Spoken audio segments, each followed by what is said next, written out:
Hello and welcome to another Tuesday night Pell work session. Tonight I would like to chat about how to determine good form while doing Pell work when you're doing it by yourself and it's hard to tell necessarily whether you're doing the motions correctly. For this, I'm going to suggest three methods. The first is the easiest one, which is, like I'm doing right now, to videotape yourself. This allows you to view yourself from outside to see what you're doing, to make sure that you're actually correctly keeping those limbs slightly bent and that your form is correct. That's not a bad thing to do, but it is a little bit difficult sometimes to spot exactly what you're doing wrong if you don't have experience with throwing the shot a lot anyway. However, another good way of checking your own form when throwing single-handed sword shots is to actually do so with a lot more weight in your hand. One way to do this is to use a sword which is really not designed for single-handed sword work, such as this greatsword. What this allows you to do is, as you go through your standard sword stroke mechanisms and sword shots, you'll be finding that you have to use a lot more of your body to get this thing moving and projecting the force at the Pell. Again, like always, we're not trying to hit the Pell particularly hard, we're just using this mechanism to show what muscles we're actually having to engage to actually throw the shots. If your body is firing out of order, you'll really feel it when you try to get this sword moving towards the Pell. Likewise, if you're throwing your arm out and around and dragging it back online, this overweighted sword will demonstrate that to you because you'll feel the sword trying to fly off into that direction. Another great thing about these swords is because it has so much momentum when it's in motion, it really helps you discover how you have to move the sword around your body to keep it moving and flowing as you desire. And while you wouldn't use something like this in a real fight, it is an excellent tool to practice different motions to show how they flow one from the other by keeping the motion going and keeping that sword moving.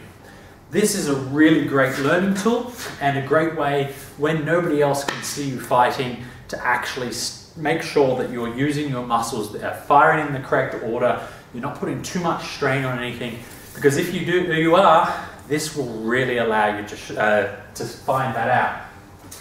Another great way, if you don't have a great sword available, to see how your muscles are firing and in what order as you go to throw a shot, is to buy a physio band from Kmart or any other location and attach it to a post. In this case, I've put it on the Pell. Normally I put it on an actual support beam of the house or something in the warehouse. And what this allows you to do is this allows you to put your arm into the actual sword position as if you are holding a sword, and then to throw a shot super slowly while feeling this resistance from the band. And what this means is this allows you to again check how your body is aligning. Are you bringing this hand out and around? And if you are, this band makes it super obvious. The way you wish to stand is so that the band is being pulled directly over your shoulder in the line towards your opponent as if you were throwing a shot. And so in this way, you can feel the muscles and the actual sequence that you need to do. For example, if you push your arm out too early and then your shoulder comes forward too late, this really feels it because you're pushing so much force on this arm just to get the band moving, whereas if you keep your arm in, tucked in nice and tight and rotate with your body, the starting is really easy with the band because the body is getting that big motion going. And then once it's all in line, that extension of the arm to finish the shot keeps it all going nicely. The other thing it demonstrates, which is quite easy to get into a bad habit with, is when you're throwing a shot, letting that arm or hand slide to the outside and then back in can cause more force than you're wanting to do on your joints as you're dragging that sword back online.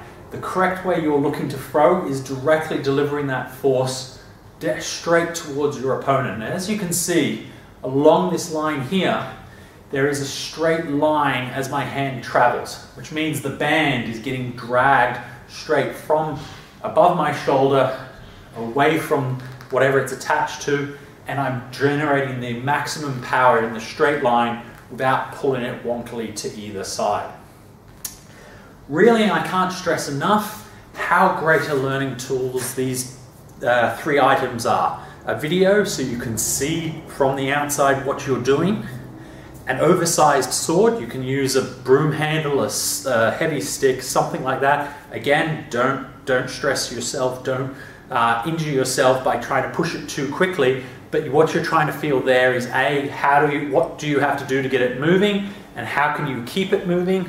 And then the elastic band, which allows you to, in very slow motion, get that muscles locked in, what order they need to trigger, and how to directly push that power towards your opponent and not skew it off to either side.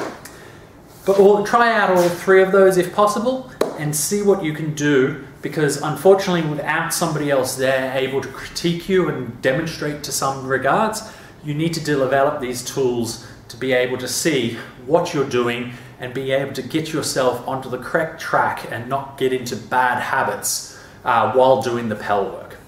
Anyway, not so much of a shot this week, but more on different techniques to make sure you're doing the shots correctly. But I hope you have a good one, and I will catch you next week.